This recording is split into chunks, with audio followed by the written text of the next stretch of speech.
الشاہدین والشاکرین والحمد للہ رب العالمین رب اشرح لی صدری ویسر لی امری واحلل عقدۃ من لسانی یفقہوا قولی اللہم ارنا الحق حقا وارزقنا اتباعہ وارنا الباطل باطلا وارزقنا اجتنابہ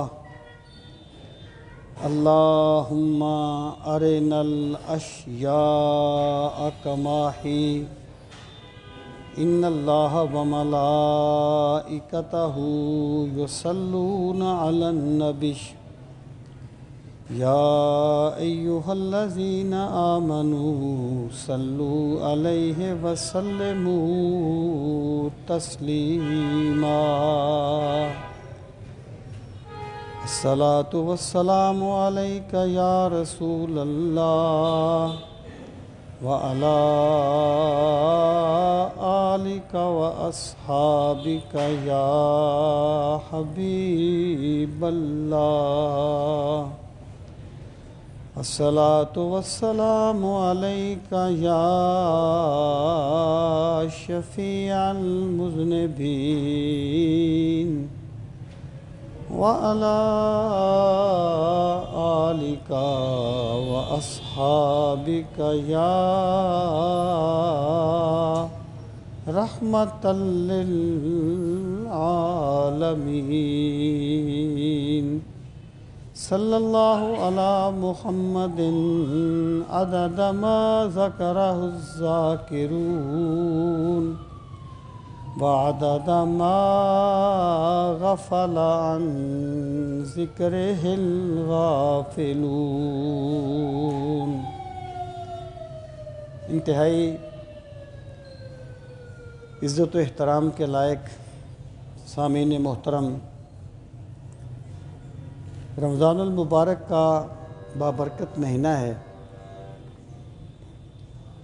اور یہ اس ماہ مبارک کا دوسرا عشرہ گزر رہا ہے۔ اللہ تعالیٰ سب کو اس ماہ مبارک کی نعمت کی قدر کرنے کی توفیق نصیب فرمائے اور اللہ تعالیٰ سب کی عبادات کو اپنی بارگاہ عالی میں شرف و قبولیت بخشے۔ سامعین محترم، یہ جو رمضان المبارک کا مہینہ ہے یہ نزول قرآن کا مہینہ ہے، تو قرآن مجید کو سمجھنے کے لیے یا اس کی تعلیمات پر تفکر کرنے کے لیے یہ درس قرآن مجید کا پروگرام ہوتا ہے۔ اللہ تعالیٰ اسے اپنی بارگاہ عالی میں شرف قبولیت عطا فرمائے۔ یہ سورہ الحجرات ہے اور آج اس کا دوسرا رکوع جو ہے وہ شروع ہوگا۔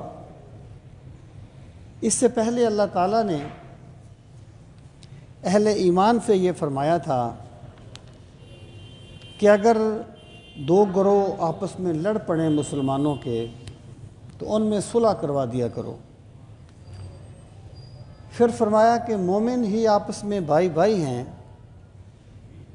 پس تم اپنے بھائیوں میں صلح کروا دیا کرو، واتقوا اللہ، اور صلح کرواتے ہوئے اللہ تعالیٰ سے ڈرتے رہا کرو، یعنی کسی کی سائیڈ نہ لو، کسی کی سادگی سے فائدہ نہ اٹھاؤ، اور یہ یقین رکھو کہ ہم جو معاملات کر رہے ہیں اللہ تعالیٰ ان سے بہت اچھی طرح باخبر ہے اور ایک دن ہمیں اللہ کی بارگاہ میں اس کا جواب دینا ہوگا۔ اس کے بعد یہ اگر آپ لوگ ذرا قریب قریب ہو جائیں، جو دور دور بیٹھے ہیں یہ جو، تو تھوڑا سا وہ، باقی یہ کوئی نہیں ہوتا کہ بندے کتنے ہیں، یہ جو بیٹھے ہوں، اگر کوئی بیمار ہے ٹیک لگا کے بیٹھا ہے تو الگ بات ہے، ورنہ جو جوان لوگ بیٹھے ہیں وہ برائے کرم ادھر نزدیک آ جائیں۔ بار بار لگانا تو کیوں لگانا ہے؟ یہ اس کو کور نہیں ہے۔ عمر کے بگانے میں بالکل نہیں۔ اب اللہ تعالیٰ نے یہاں پر ان چیزوں کی ممانعت فرمائی جو انسان میں جھگڑے کا سبب بنتی ہیں، یعنی پہلے کہا نا صلح کروا دو، اب اللہ تعالیٰ نے ان چیزوں کو روکا جو لڑائی کا سبب بنتی ہیں اور جھگڑے کا سبب بنتی ہیں۔ پہلی بات فرمائی یا ایھا الذین آمنوا لا یسخر قوم من قوم، اے لوگو، اے ایمان والو، کوئی گروہ کسی گروہ کا تمسخر نہ اڑائے، یعنی کوئی کسی کا مذاق نہ اڑائے۔ آگے اس کی وجہ بھی بیان فرمائی، فرمایا عسیٰ ان یکونوا خیرا منہم، عین ممکن ہے تم جس کا مذاق اڑا رہے ہو، تم جس کا تمسخر اڑا رہے ہو، وہ اللہ کی بارگاہ میں تم سے بہتر ہو۔ یعنی اللہ کی بارگاہ میں کون بہتر ہے؟ پھٹے پرانے کپڑوں والا بہتر ہے یا جبہ کبا پہنے ہوئے بہتر ہے؟ اللہ کی بارگاہ میں امیر بہتر ہے یا غریب بہتر ہے؟ بڑے لمبے قد کاٹ والا بہتر ہے یا چھوٹے قد کا بندہ بہتر ہے؟ آنکھوں والا بہتر ہے یا نہ دیکھنے والا بہتر ہے؟ تم نہیں جانتے، اللہ جانتا ہے۔ عسیٰ ان یکونوا خیرا منہم، عین ممکن ہے کہ وہ اللہ کی بارگاہ میں تم سے بہتر ہوں۔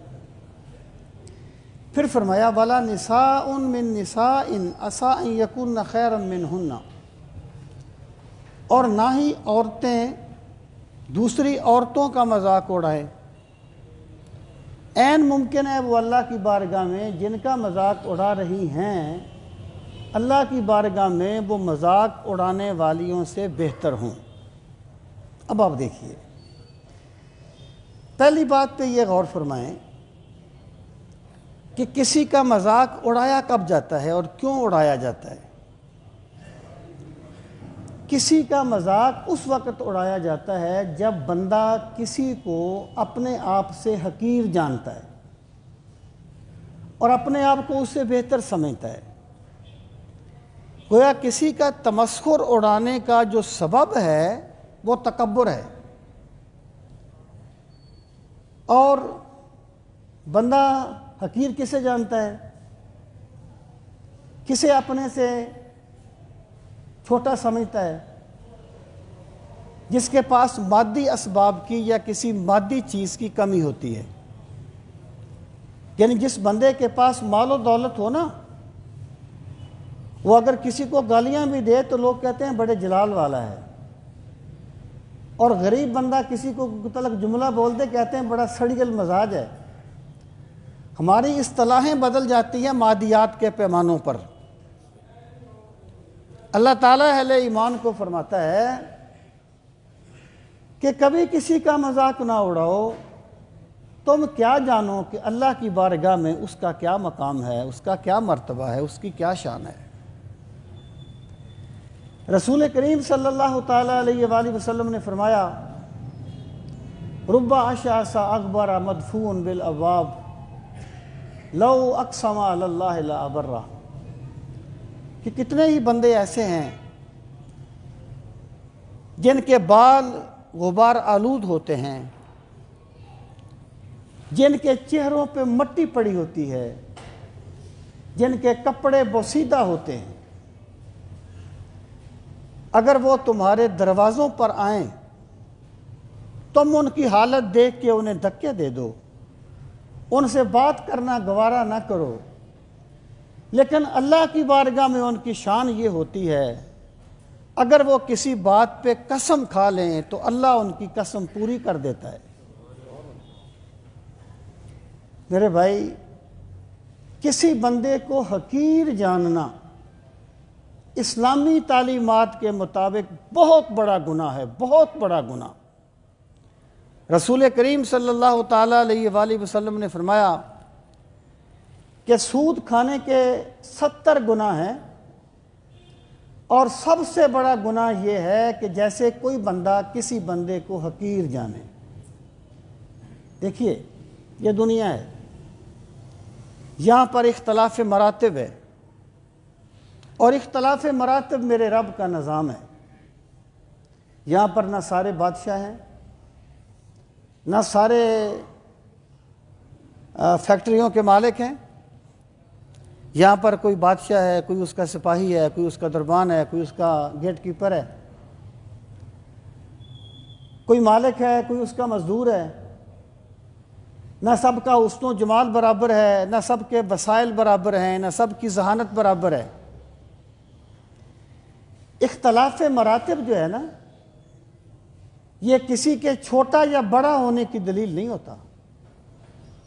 اختلاف مراتب میرے رب کا ایک نظام ہے، اور اس میں انسان کا امتحان ہے، انسان کی ایک پرکھ ہے۔ اگر اللہ تعالیٰ نے کسی بندے کو زیادہ دیا ہے تو اس کا یہ مطلب نہیں ہے کہ وہ غریبوں کو حقیر جاننے لگے۔ میرے پاک نبی صلی اللہ تعالیٰ علیہ وآلہ وسلم تو فرماتے ہیں، انما تنصرون وترزقون الا بدعفائکم، لوگو اللہ جو تمہاری مدد کرتا ہے، جو تمہیں رزق دیا جاتا ہے، وہ تمہارے کمزوروں کے صدقے میں دیا جاتا ہے، جن کو تم سمجھتے ہو نا کسی کام کا نہیں ہے، چھوٹا ہے، اللہ تمہیں رزق ان کے صدقے میں دیتا ہے۔ تو اللہ تعالیٰ نے پہلی بات یہ فرمائی کہ کبھی کسی کو حقیر نہ جانو۔ اختلاف مراتب خدا کا نظام ہے، یہ میرا رب ہی جانتا ہے، اس کی بارگاہ میں جھاڑو دینے والا پسند ہے یا تخت پہ بیٹھا ہوا پسند ہے، یہ میرا خدا ہی جانتا ہے۔ جس بندے نے انسان کا احترام سیکھ لیا، یعنی وسائل کا احترام تو سب کر لیتے ہیں، جس بندے کے پاس وسائل ہوتے ہیں اس کا تو احترام سارے کر لیتے ہیں۔ جس بندے نے انسان کا احترام سیکھ لیا، یوں سمجھیے اللہ نے اسے دین کا فہم عطا کر دیا ہے، دین کا ذوق عطا کر دیا ہے۔ تو پہلی بات یہ فرمائی، کوئی کسی کو حقیر نہ جانے، کوئی کسی کا تمسخر نہ اڑائے، کسی پر پھپتی نہ کسے، کسی کا مذاق نہ اڑائے۔ اگر اس کی زبان میں لکنت ہے تو اس نے خود پیدا نہیں کی۔ اگر اس کا چہرہ تمہارے معیار کے مطابق نہیں ہے تو اس نے خود نہیں بنایا اپنا چہرہ۔ اگر اس کی ٹانگ میں نقص ہے تو اس نے خود نہیں ڈالا، یہ سارے کام میرے رب نے کیے ہیں۔ ان چیزوں پر تان کرنا بندے پر تان نہیں ہے، اس کے خالق پر تان ہے۔ انسان کا احترام اور کبھی کسی کو حقیر نہ جاننا، یہ اللہ تعالیٰ کا حکم ہے۔ اس کا مطلب کیا ہوا؟ احکام کی کئی قسمیں ہوتی ہیں۔ اللہ پاک نے فرمایا نماز پڑھو، یہ بھی حکم ہے۔ اللہ پاک نے فرمایا زکوٰۃ دو، یہ بھی حکم ہے۔ اللہ پاک نے فرمایا سچ بولو، یہ بھی حکم ہے۔ اللہ پاک نے فرمایا کوئی کسی کو حقیر نہ جانے، یہ بھی اللہ کا حکم ہے، یہ بھی اللہ کا حکم ہے۔ جس طریقے سے نماز پڑھنے کی عادت بنائی جاتی ہے نا، اس طریقے سے انسان کا احترام کرنے کی بھی کوشش کرنی چاہیے۔ بندوں کی تذلیل کر کے خوش ہونے والا بڑا گھٹیا انسان ہوتا ہے، بڑا چھوٹا بندہ ہوتا ہے۔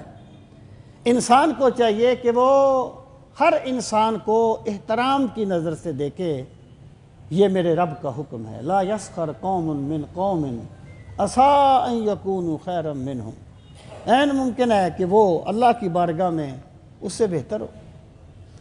پھر فرمایا ولا نساء من نساء عسیٰ ان یکن خیرا منہن۔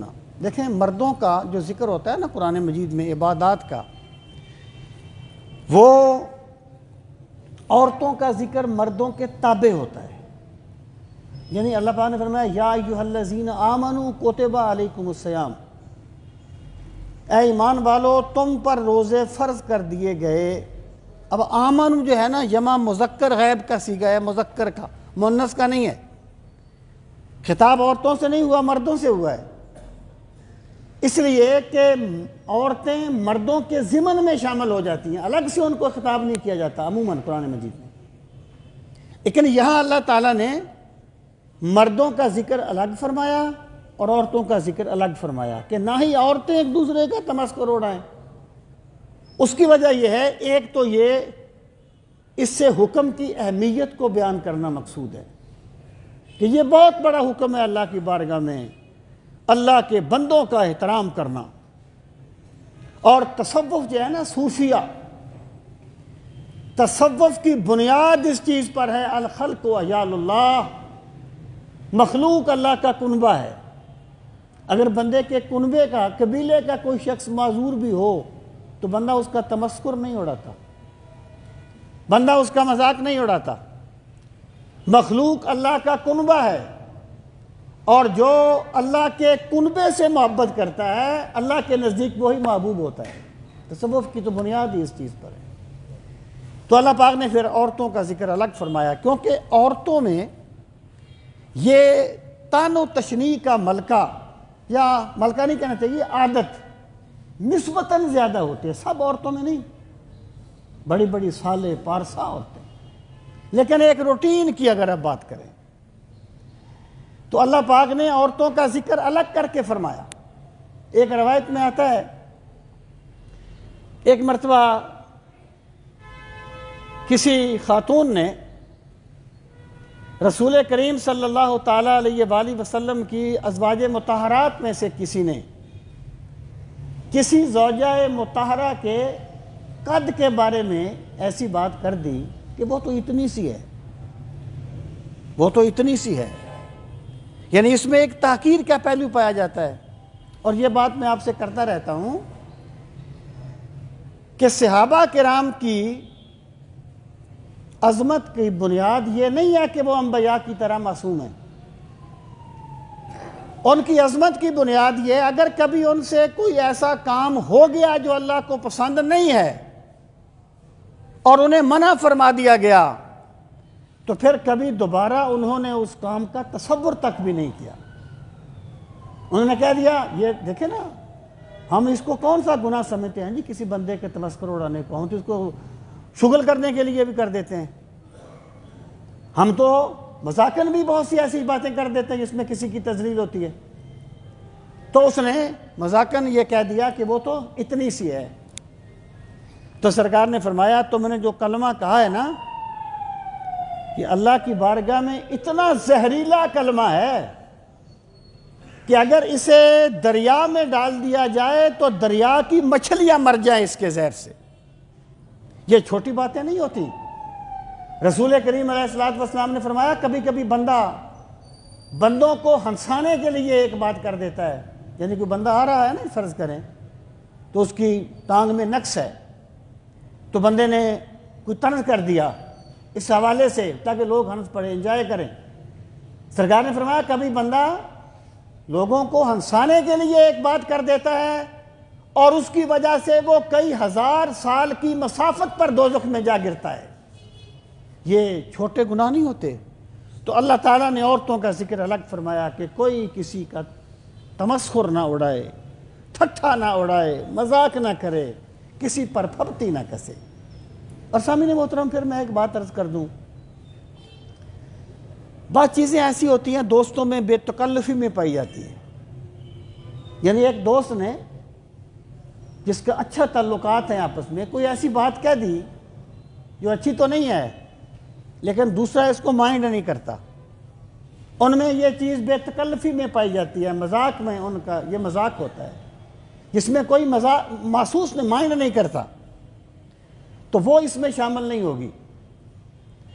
اصل بات یہ ہے کہ جب مذاق اس وقت تک مذاق ہے جب تک اگلا مائنڈ نہ کرے، اور جب اگلے نے مائنڈ کر لیا پھر مذاق نہیں ہے، پھر تمسخر ہے، پھر اس کا استہزاء ہے، جسے اللہ نے منع فرمایا ہے۔ پھر اللہ پاک نے فرمایا، وَلَا تَلْمِزُوا أَنفُسَكُمْ، اور اپنے آپ کو عیب نہ لگایا کرو۔ اب اللہ پاک نے یہ نہیں فرمایا کہ وَلَا تَلْمِزُوا أَخَاكُمْ، کہ اپنے بھائیوں کو عیب نہ لگایا کرو، تان نہ کیا کرو، بلکہ فرمایا اپنے آپ پہ عیب نہ لگایا کرو، اپنے آپ کو تان نہ کیا کرو۔ اس کا ایک مطلب تو یہ ہے کہ تم جس پر تان کر رہے ہو وہ تمہارا ہی بھائی ہے، وہ تمہارا ہی بھائی ہے، تم گویا اپنے آپ پہ تان کر رہے ہو۔ اور دوسرا اس کا مطلب یہ ہے کہ جب تم کسی کا مذاق اڑاؤ گے نا، جب تم کسی پر عیب زنی کرو گے اور کسی پر تان کرو گے تو کوئی تم پر بھی تان کرے گا، کوئی تم پر بھی عیب زنی کرے گا۔ یہ اللہ کا ایک نظام ہے۔ یہاں میرا خدا جو کسی کی عزت کرتا ہے اسی کی عزت لوگوں کے دلوں میں پیدا فرما دیتا ہے، اور جو کسی پر تان کرتا ہے اسی پر لوگ تان کرنے والے بھی ہوتے۔ ایک بندے نے کہا تھا کہ اگر کوئی بندہ تیرے پاس آ کے کسی بندے کی برائیاں کرتا ہے تو خوش نہ ہوا کر، وہ کسی کے پاس بیٹھ کے تیری برائیاں بھی کرتا ہوگا۔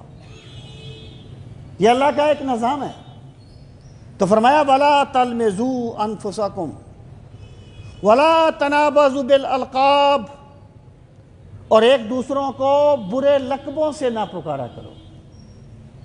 یعنی حقارت میں ایسے ایک تو ہوتا ہے نا جس کو نک نیم کہتے ہیں، یہ عموماً دیہاتوں میں زیادہ ہوتے ہیں، جیسے نام بگاڑ دیا، اکرم کو اکو کہنا شروع کر دیا وغیرہ۔ وہ بھی اس وقت تک ہے جب تک اگلا مائنڈ نہیں کرتا۔ اگر اگلے نے مائنڈ کیا پھر اس کی اجازت نہیں ہے۔ ایک وہ ہوتا ہے جو کسی کا تحقیراً نام رکھ لیا جاتا ہے، جیسے ہمارے لوگ بڑے بڑے لوگ رکھ لیتے ہیں، ممبروں پر اور سٹیجوں پر ہزاروں کے مجمع میں اس نام سے پکارتے ہیں کسی دوسرے کو۔ میرا خدا فرماتا ہے لوگوں دوسرے کو احترام سے پکارا کرو، اس کا نام وہ لو جس میں احترام پایا جاتا ہو، برے القاب سے مت پکارو۔ وَلَا تَنَابَزُوا بِالْأَلْقَابِ، اور برے لقبوں سے مت پکارا کرو لو ایک دوسرے کو۔ آگے فرمایا بِئْسَ الْاسْمُ الْفُسُوقُ بَعْدَ الْإِيمَانِ۔ اس جملے کا مطلب یہ ہے، اس کا ترجمہ یہ ہے کہ ایمان لانے کے بعد اللہ کی نافرمانی بہت بری چیز ہے۔ اس کا مطلب کیا ہے کہ جب تم ایمان لے آئے تھے نا تو ایمان لانے کا مطلب یہ تھا کہ تم نے اللہ کی مخلوق کا احترام سیکھ لیا ہے، تم نے اللہ کے بندوں کی تعظیم سیکھ لی ہے۔ تو کسی مومن کی یہ شان نہیں ہے کہ وہ کوئی ایسا کام کرے جس میں کسی کی تحقیر پائی جاتی ہو یا کسی پر تان پایا جاتا ہو۔ بِئْسَ الْاسْمُ الْفُسُوقُ بَعْدَ الْإِيمَانِ، جیسے آپ کہتے ہیں نا یار یہ بات اگر کوئی ورکر کر دیتا تو پھب جاتی، لیڈر کو یہ بات پھبتی نہیں تھی۔ یعنی ایک بات ہوتی ہے نا، کوئی عام بندہ کر دے نا چل جاتی ہے، کوئی بڑا بندہ کر دے نا تو بات بنتی نہیں ہے، اس کی شان کے منافی ہوتا ہے۔ اصل بات یہ ہے، وہ ایک فلسفی تھا تو کسی کے ساتھ اس کا بازو ٹکرا گیا، وہ اس کو گالیاں دینے لگا، برا بھلا کہنے لگا۔ پھر کسی نے بتایا کہ یہ فلاں ٹالسٹائی اس کا نام تھا غالباً، کہ یہ فلاں فلاسفر ہے۔ اس نے کہا اوہو آپ نے مجھے بتایا ہی نہیں پہلے کہ میں وہ ہوں۔ انہوں نے کہا میں تمہیں کیسا بتاتا، تم مجھے اپنا خاندان بتانے میں مصروف تھے۔ یعنی جو بندہ کسی بندے کی تحقیر کر رہا ہے، کسی بندے کا تمسخر اڑا رہا ہے، کسی بندے کو برے القابات سے پکار رہا ہے، حقیقت میں وہ اپنا تعارف کرا رہا ہے کہ میں کتنا گھٹیا ہوں، میں کتنا گرا ہوا انسان ہوں۔ تو جس بندے کو اللہ نے یہ سوچ دے دی ہے کہ وہ انسان کو پکارتا ہے تو احترام کے ساتھ پکارتا ہے، تو گویا اس نے ایمان کی حلاوتیں پالی ہیں۔ بِئْسَ الْاسْمُ الْفُسُوقُ بَعْدَ الْإِيمَانِ، ایمان کے بعد اللہ کی نافرمانی بہت بری چیز ہے۔ آگے فرمایا وَمَن لَّمْ يَتُبْ فَأُولَٰئِكَ هُمُ الظَّالِمُونَ۔ دیکھیں انسان کی زندگی میں بہت سے ایسے مراحل آتے ہیں جہاں اگر وہ کوئی توجیہ کر کے آگے جانا چاہے تو جا سکتا ہے، اور اگر اپنے آپ کو موڑنا چاہے تو وہاں مڑنے کا بھی ملکہ ہوتا ہے، مڑنے کا بھی موقع ہوتا ہے۔ اللہ پاک نے فرمایا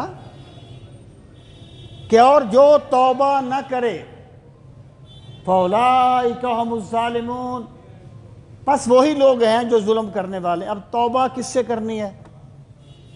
جو جرائم پہلے بیان کیے گئے، پہلے کوئی شراب پینے کا ذکر نہیں تھا، سود کھانے کا ذکر نہیں تھا، وہ بھی گناہ ہیں لیکن پہلے ان کا ذکر نہیں تھا۔ جو گناہ پہلے ذکر کیے گئے ہیں، اللہ پاک فرماتا ہے ایمان والو قبل اس کے کہ توبہ کی گھڑیاں بیت جائیں، قبل اس کے کہ تمہاری موت کا وقت آ جائے، ابھی توبہ کر لو ان عادات سے۔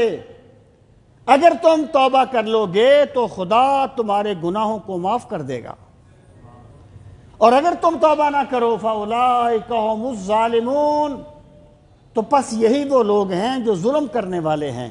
یعنی ایک بندہ جتنی بھی وہ عبادات کرتا ہے، اگر اس میں یہ جرائم پائے جاتے ہیں تو اللہ کی بارگاہ میں وہ ظالم شمار ہوگا، اللہ اس کا ذکر شمار ظالموں میں کرے گا اگر وہ توبہ نہیں۔ اگر توبہ کر لے گا اور اپنی زندگی کو سنوار لے گا، انسان کا احترام کرے گا، تو پھر اللہ تعالیٰ اس کے گناہوں کو معاف فرما دے گا۔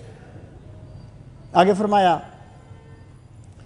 یا ایھا الذین آمنوا اجتنبوا کثیرا من الظن ان بعض الظن اثم۔ اس آیہ کریمہ میں بھی 3-4 چیزوں کا بیان فرمایا۔ پہلی بات یہ فرمائی اے ایمان والو اجتنبوا من الظن، گمانوں سے بچا کرو، گمانوں سے بچا کرو، یعنی تمہاری بات کی بنیاد دلیل ہونی چاہیے، گمان نہیں۔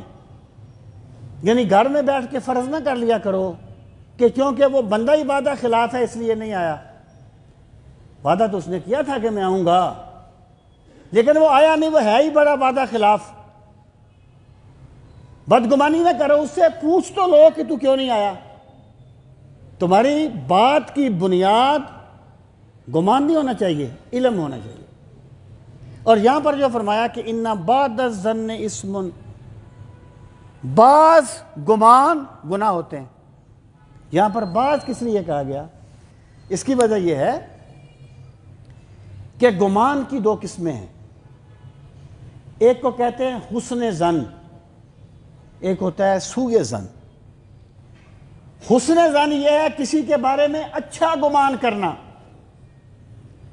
اور بندہ مومن پر واجب ہے کہ وہ اللہ کے بارے میں اچھا گمان کرے۔ اگر ایک بندے کا اس نے ایک کام کے لیے بڑی محنت کی لیکن وہ کام نہیں ہوا، تو وہ اللہ تعالیٰ کے بارے میں بدگمان نہ ہو کہ بس مجھ پر تو اس کا استغفر اللہ کرم ہوتا ہی نہیں ہے۔ اسے چاہیے کہ وہ حسن ظن رکھے اللہ کے بارے میں کہ میں اپنی سوچ کے مطابق سوچتا تھا، میرا خدا اپنی حکمت کے مطابق کرتا ہے، اور میرا خدا جو بھی کرتا ہے وہ ٹھیک کرتا ہے، اس نے میری بہتری کا ہی کام کیا ہے۔ یہ حسن ظن ہے۔ اور حدیث قدسی میں آتا ہے، اللہ تعالیٰ فرماتا ہے کہ میں اپنے بندے کے ساتھ ویسا ہی معاملہ کرتا ہوں جیسا وہ مجھ سے گمان کرتا ہے۔ یعنی اگر ایک بندے کا یہ گمان ہے نا کہ یہ میرا کام ہے، ابھی تو نہیں ہوا، کبھی ہو جائے گا، اللہ کبھی مجھے مایوس نہیں کرے گا، میرے خدا کا کرم ہوگا، آج نہیں تو کل ہوگا، تو جو بندہ اللہ سے یہ گمان کرتا ہے کہ یہ کام ہوگا، اللہ اس کا کام کر بھی دیتا ہے۔ تو مطلب یہ ہے، یہ جو حسن ظن ہے نا، اچھا گمان کرنا، یہ بہت بڑی عبادت ہے۔ اس کے لیے بندے کو نہ کوئی پیسے خرچ کرنے پڑتے ہیں، نہ کوئی بدنی مشقت اٹھانی پڑتی ہے، نہ کوئی سفر کرنا پڑتا ہے، صرف بندہ اپنی سوچ کو بدل لے۔ مطلب ایک بندہ اگر بیٹھا ہوا 1000 دانے کی تسبیح لے کے تسبیح کر رہا ہے تو میرے پاس کیا دلیل ہے جی وہ منافقت کر رہا ہے یا وہ دکھاوا کر رہا ہے؟ اگر ایک بندے نے ایک بندے کے بارے میں اچھا گمان کر لیا تو اس نے بہت بڑی عبادت سر انجام دے دی.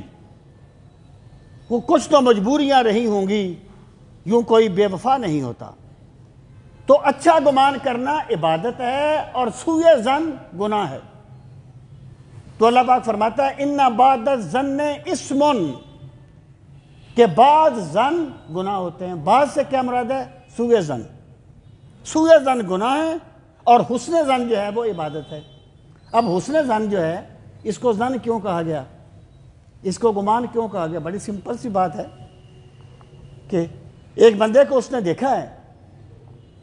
وہ حضرت شیخ عبد القادر جیلانی رحمۃ اللہ تعالی علیہ فرماتے ہیں نا کہ ایک کوئی بزرگ تھے تو ان کے ساتھ ایک نوجوان بچہ ہوتا تھا. تو کسی کے دل میں بدگمانی آئی کہ نہ جانے ان کے ساتھ کیوں ہوتا ہے. انہوں نے اس کو بلا لیا، فرمانے لگے کہ یار تم نے جو یہ بات سوچی ہے نا، اس بچے کو میں اپنے ساتھ اس لیے رکھتا ہوں تاکہ یہ لوگوں کے فتنے سے محفوظ رہے، اور تم میرے بارے میں بدگمانی کر کے خامخواہ اپنا نامہ یا مال کو برباد کر رہے ہو. مطلب یہ اسے ظن اس لیے کہا گیا، اس کے پاس کوئی دلیل تو نہیں تھی، اس نے ایک گمان کر لیا. تو حسن ظن بھی گمان ہوتا ہے، سوء ظن بھی گمان ہوتا ہے.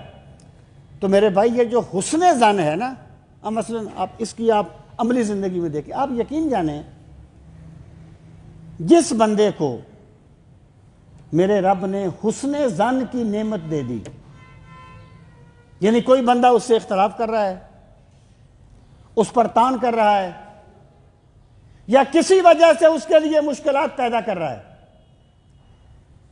اب جس بندے کو اللہ تعالیٰ نے حسن ظن کی نعمت دے دی، اسے آخرت میں تو جو اجر ملے گا ہی ملے گا، اللہ تعالیٰ اس کی اس دنیا کو بھی جنت بنا دے گا. یہاں چیز جو زندگی کے سکھ برباد کر دیتی ہے نا، وہ ٹینشن ہے. اور ٹینشن سوچ سے ختم ہوتی ہے، حالات سے نہیں. اب دیکھیے مثلا میں مثال دیتا ہوں. غزوہ احد میں جب رسول کریم صلی اللہ تعالی علیہ وآلہ وسلم کا چہرہ مبارک زخمی ہوا، آپ کے دندان مبارک زخمی ہوا، آپ کا دندان مبارک زخمی ہوا، تو صحابہ کرام نے عرض کی یا رسول اللہ صلی اللہ علیہ وسلم دعا فرمائیے اللہ انہیں تباہ کر دے جنہوں نے اللہ کے محبوب کو چہرہ مبارک کو زخمی کیا ہے، اللہ انہیں تباہ کر دے. تو سرکار نے دعا مانگی اللہم اہد قومی فإنہم لا یعلمون، میرے مالک میری قوم کو ہدایت دے دے، یہ مجھے جانتے نہیں ہیں. یعنی جس بندے نے آپ کی بات نہیں سمجھی اس کے بارے میں حسن ظن یہ ہے بندہ یہ سمجھے بیچارہ سمجھ نہیں سکا. اگر ہم اس حسن ظن کو اپنی عملی زندگی میں لے آئیں تو ہماری بہت سی نفرتیں ختم ہو سکتی ہیں. دیکھیے جو بندہ بھی جس نے کلمہ پڑھا ہے، عبادات کرتا ہے، اپنے خیال میں تو اپنی نجات کے لیے کر رہا ہے نا، اپنے نجات کے لیے عبادات کرتا ہے نا. اگر ہمارے نزدیک اس کا عقیدہ غلط ہے، اب اس کی دو صورتیں، یا تو بندہ یہ سوچ لے کہ یہ بندہ ہے ہی دین کا باغی، یا بندہ یہ سوچ لے کہ یہ حقیقت کو سمجھ نہیں سکا. جب ہم حقیقت کو سمجھ نہ سکنے کا خیال کریں گے تو اس کو حسن ظن کہا جائے گا. اختلاف رہے گا لیکن نفرت نہیں رہے گی، قتل و غارت نہیں ہوگی، نفرت نہیں رہے گی، اختلاف رہے گا. تو حسن ظن جو ہے نا، یہ میرے رب کی بہت بڑی ایک انعام ہوتا ہے، نعمت ہوتی ہے جو اللہ تعالیٰ کسی بندے کو دے دیتا ہے. سامعین محترم، اگر ہم اپنے جو یہ اختلافات ہوتے ہیں، یہ فروعی اختلافات کی میں بات کر رہا ہوں بالخصوص، ان میں اگر ہم یہ کہہ دیں، یہ گمان کر لیں کہ بھئی وہ بندہ جو یہ کہتا ہے تو وہ بھی اپنے خیال میں دین کی پیروی ہی کرنے والا ہے، اگر تو مجھے اس سے اختلاف ہے، اور وہ یہ سوچ لے کہ یہ بھی اپنے خیال میں دین کی پیروی کرنے والا ہے، تو اختلاف رہے گا لیکن نفرت نہیں رہے گی۔ کہ جو حسن میں آپ کو چلو مثال دیتا ہوں، ایک نماز کے بعد ہم اونچی آواز سے ذکر کرتے ہیں، اللہ کا ذکر سمجھ کے ہی کرتے ہیں نا۔ جو بندے نہیں کرتے، اب دو صورتیں ہیں، ہماری ان کے بارے میں، ان کی ہمارے بارے میں۔ جو نہیں کرتے وہ کہیں گے کہ جی لوگوں کی نمازوں کو خراب کرنا چاہتے ہیں، اس لیے ذکر کرتے ہیں۔ یا ہم ان کے بارے میں یہ کہیں کہ جو ذکر نہیں کرتے وہ ذکر کے دشمن ہیں، یہ بدگمانی ہے، معاف کیجئے گا، یہ بدگمانی ہے۔ حسن ظن یہ ہے کہ وہ یہ کہیں کہ یہ اگر ذکر کرتے ہیں تو مولا کی محبت میں کرتے ہیں، اور ہم یہ سوچیں کہ اگر یہ ذکر نہیں کرتے تو ان کے نزدیک یہ چیز دلیل سے ثابت نہیں ہے۔ جب حسن ظن آ جائے گا، اختلاف رہے گا، نفرت نہیں رہے گی۔ تو اختلاف رہے اور نفرت نہ رہے، اس کی بنیاد حسن ظن ہے، صرف حسن ظن۔ تو اللہ پاک فرماتا ہے، یا ایھا الذین آمنوا اجتنبوا کثیرا من الظن، اے لوگو بدگمانیوں سے بچا کرو، اچھا گمان کیا کرو کسی کے بارے میں۔ ان بعض الظن اسم، کیونکہ بعض گمان گناہ ہوتے ہیں۔ تم نے بیٹھے بیٹھے گمان کر لیا کہ بڑا ریاکار ہے، پوری رات نوافل پڑھ رہا ہے، تمہارے پاس کوئی دلیل تو تھی نہیں، تمہیں کچھ ملا تو ہے نہیں، تم نے خام خواہ اپنی نیکیوں کو برباد کر دیا بدگمانی کر کے۔ یہ حسن ظن کی توفیق اللہ سے مانگنی چاہیے، جیسے لا علاج مریض اپنے رب سے شفا مانگتا ہے، اس طریقے سے بندے کو اللہ تعالیٰ سے ان نعمتوں کی بھی دعا کرنی چاہیے۔ آگے اللہ پاک نے فرمایا وَلَا تَجَسَّسُوا، اور تجسس نہ کیا کرو۔ یہ تجسس کیا ہے؟ اس کا لفظی معنی ہوتا ہے کسی کی ٹو لگانا، کسی کا پیچھا کرنا، تتبع کرنا، اس کا کسی کی ٹو لگانا۔ اب تجسس کرنے سے دیکھیں، بعض ادارے ایسے ہوتے ہیں، جیسے ہماری بعض ایجنسیاں ہیں، جن کا کام ہی تفتیش کرنا ہوتا ہے، یہ تجسس کرنا ہوتا ہے۔ یعنی ایک بندہ ہے، آپ نہیں دیکھتے کہ کتنے کتنے نیک روپ میں کیا کیا اندر سے نکلتا ہے، کن کن ملکوں کے جاسوس نکلتے ہیں۔ مسجد کا امام رہا بندہ اور بعد میں پتہ چلا کہ انڈیا کا جاسوس تھا، ہندو تھا۔ ان لوگوں کا کام ہی یہ ہے کہ وہ تجسس کریں۔ ایسا تجسس منع نہیں ہے۔ ہمیں چاہیے کہ ہم ایک حکم کی غایت کو سمجھیں، اس کی علت کو سمجھیں۔ اگر ہم ایک حکم کی علت کو سمجھ لیں گے، اس کی غایت کو سمجھ لیں گے، تو بہت سی چیزیں اپنے آپ حل ہو جائیں گی۔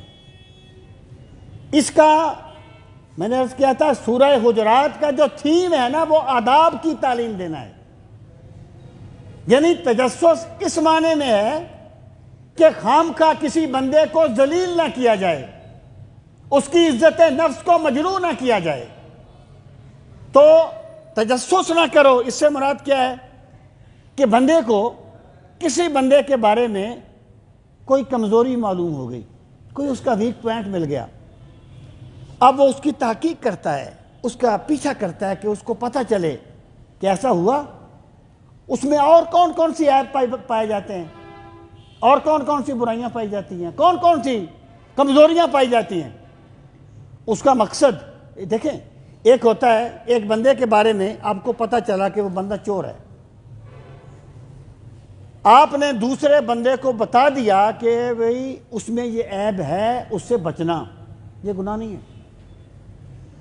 ایک یہ ہے کہ محض کسی کو ذلیل کرنے کے لیے اس کے عیبوں کو تلاش کرنا، محض کسی کی تذلیل کے لیے اس کے عیبوں کا تتبع کرنا، تو یہاں پر تجسس سے منع کیا گیا ہے، اس تجسس سے جس میں کسی کے عیبوں کو تلاش کر کے اس کی تذلیل کی جائے اور اسے انسانی نظروں میں گرا ہوا انسان ثابت کیا جائے۔ سامعین محترم، رسول کریم صلی اللہ تعالیٰ علیہ وآلہ وسلم نے فرمایا، اے لوگوں کا تجسس نہ کیا کرو، ورنہ پھر اللہ تمہارے عیبوں کا بھی تجسس کرے گا۔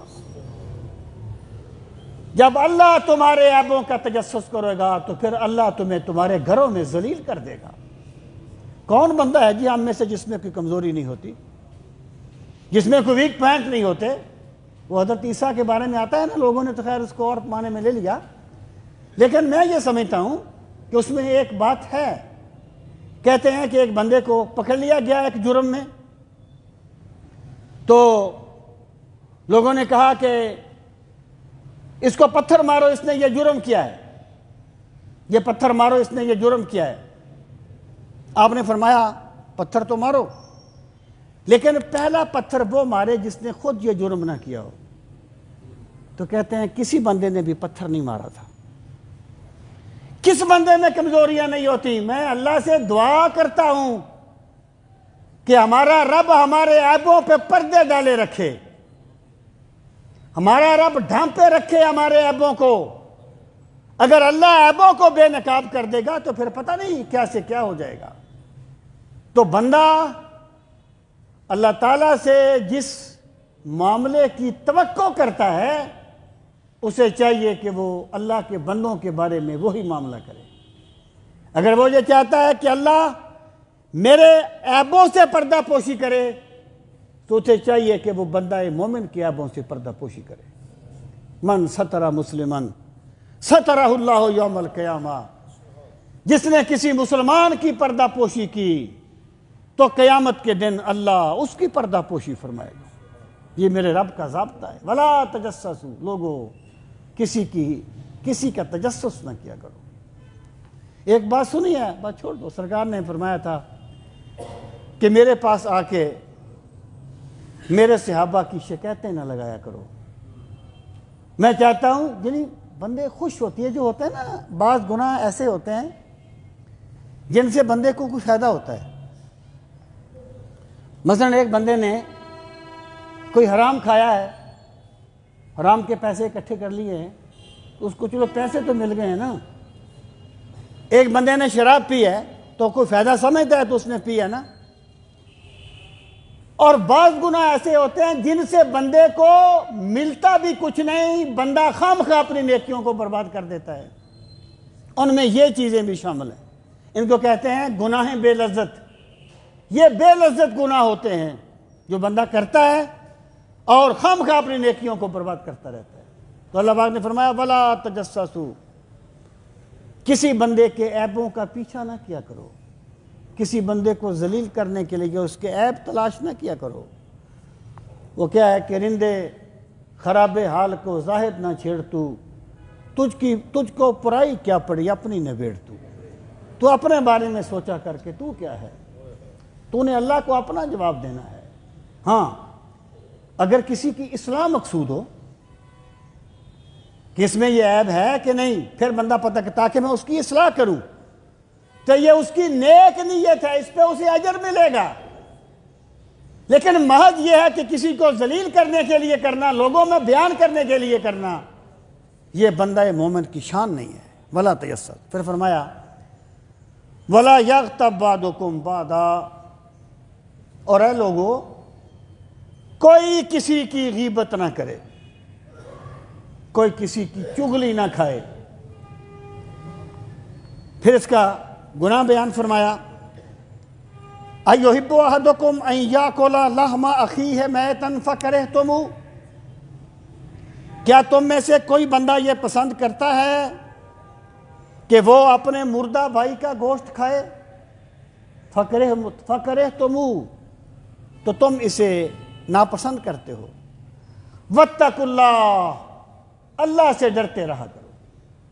یعنی جیسے شراب پیتے ہوئے اللہ سے ڈرنے کا حکم ہے نا کہ نہ پیو، اللہ دیکھ رہا ہے، گناہ کرتے ہوئے اللہ سے ڈرنے کا حکم ہے، ویسے کسی کی غیبت کرتے ہوئے بھی اللہ سے ڈرا کرو۔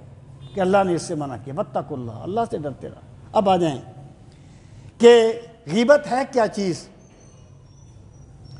اور اس کی بنیادی باتیں کیا ہیں۔ دیکھیں، ایک یہ ہے کہ ایک عیب بندے میں ہے، لیکن ظاہر ہے وہ اس کو بیان کیا جائے گا تو وہ اسے ناپسند کرے گا۔ عیب بندے میں ہے لیکن اگر اس کا ذکر کیا جائے تو وہ اسے ناپسند کرتا ہے، اس کی عدم موجودگی میں بالخصوص۔ اور ایک یہ ہے کہ بندے میں عیب ہے ہی نہیں، ویسے کسی نے بیان کر دیا۔ تو جب کسی میں کوئی عیب نہ ہو اور بندہ اس کی طرف منسوب کر دے، اس کو بہتان کہتے ہیں۔ اور بندے میں ایک عیب ہو اور بندہ اسے اس کی عدم موجودگی میں بیان کرے، اس کو غیبت کہا جاتا ہے۔ یعنی غیب میں بیان کرنا اس کی وہ برائی کو جو اس میں پائی جاتی ہے، اس کو غیبت کہتے ہیں۔ اب آپ دیکھیں کہ غیبت جو ہے اس کے بارے میں اللہ تعالیٰ نے فرمایا کہ کیا تم میں سے کوئی یہ چاہتا ہے کہ وہ اپنے مردہ بھائی کا گوشت کھائے؟ مطلب کیا ہے؟ ظاہر ہے کوئی نہیں چاہتا، فقرے تم اسے ناپسند کرتے ہو۔ مطلب یہ ہے کہ جب کوئی بندہ کسی کی غیبت کرتا ہے تو گویا وہ اپنے مردہ بھائی کا گوشت کھا رہا ہے۔ اور ایک قول یہ ہے کہ جب کوئی بندہ کسی کی غیبت کرے گا تو قیامت کے دن اس کی سزا میں اسے اپنے مردہ بھائی کا گوشت کھانا پڑے گا۔ تو کیا کوئی بندہ چاہتا ہے کہ اپنے مردہ بھائی کا گوشت کھائے؟ تو ظاہر ہے کوئی نہیں چاہتا۔ اب سامعین محترم، آپ اس چیز پہ غور فرمائیں کہ یہ جو غیبت ہے وہ کیا ہے کہ اس قدر قحط مخلصی ہے کہ یاروں کی بزم میں، اس قدر قحط مخلصی ہے کہ یاروں کی بزم میں غیبت نکال دیں تو فقط خاموشی بچے۔ یعنی کبھی کبھی ایسا ہوتا ہے کہ دوست بیٹھتے ہیں اور سوائے غیبت کے کوئی بات نہیں کرتے۔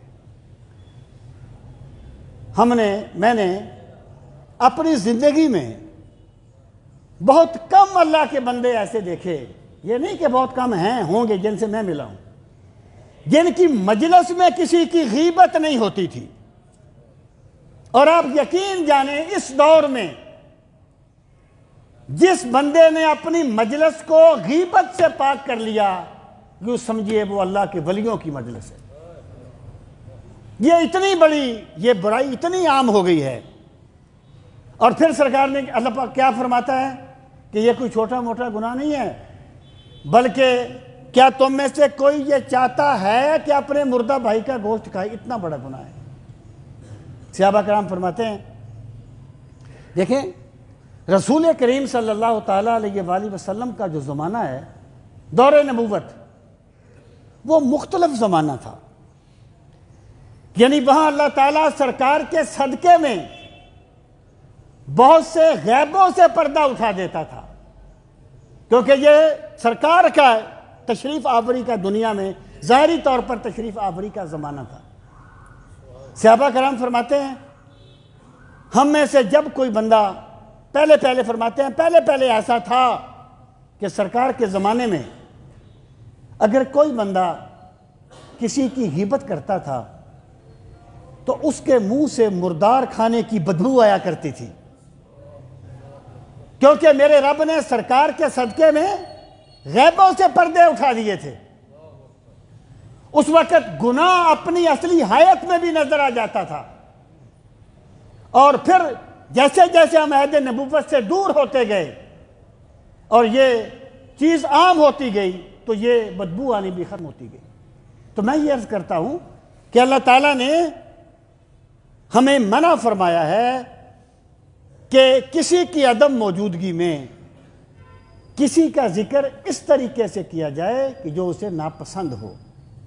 پھر میں بات عرض کروں گا کہ یہ اگر اصل حکم کو سمجھ لیا جائے تو پھر بہت سی باتیں کھل جاتی ہیں۔ اس کا یہ مطلب نہیں ہے کہ ایک بندے نے ایک بندے پہ ظلم کیا، وہ جا کے حاکم کے پاس اس کی شکایت کرتا ہے، اس کو غیبت نہیں کہا جائے گا۔ ایک بندہ ایک بندے کے جرم سے کسی کو بچانا چاہتا ہے تاکہ وہ اس کی اصلاح کر دے، اس کو غیبت نہیں کہا جائے گا۔ غیبت یہ ہے کہ صرف کسی کی تذلیل کرنے کے لیے اور کسی کو ذلیل کرنے کے لیے اس کا ذکر ہلکے الفاظ میں کرنا اور ایسے کرنا جو اس کو پسند نہ ہو۔ آپ جانتے ہیں کہ عہد نبوت میں ایک صحابی تھے حضرت ماعز رضی اللہ تعالیٰ عنہ،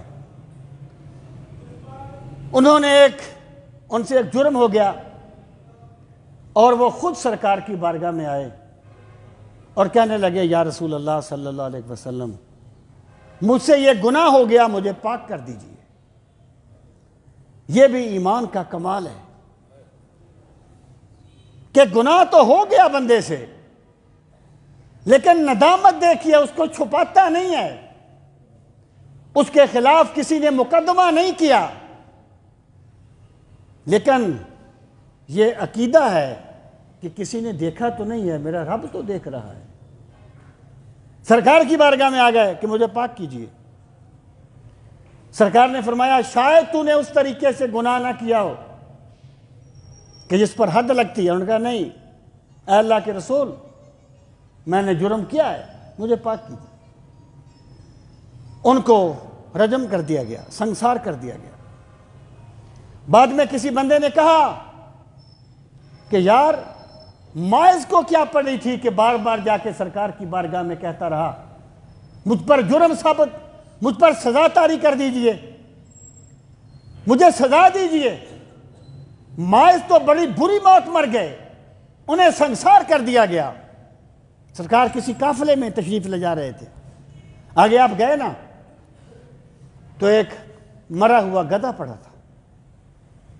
سرکار نے فرمایا وہ بندہ کدھر ہے جو ماعز کے بارے میں یہ کلام کر رہا تھا؟ آ گیا، میں ہوں حضور، میں ہوں۔ فرمایا اس سے کھانا پسند کرو گے؟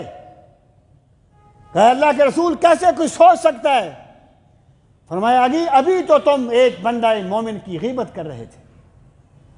اور پھر آپ نے فرمایا ماعز کو برا نہ کہو، لَقَدْ تَابَ تَوْبَةً لَوْ قُسِّمَتْ عَلَىٰ أُمَّتِي لَوَسِعَتْهُمْ۔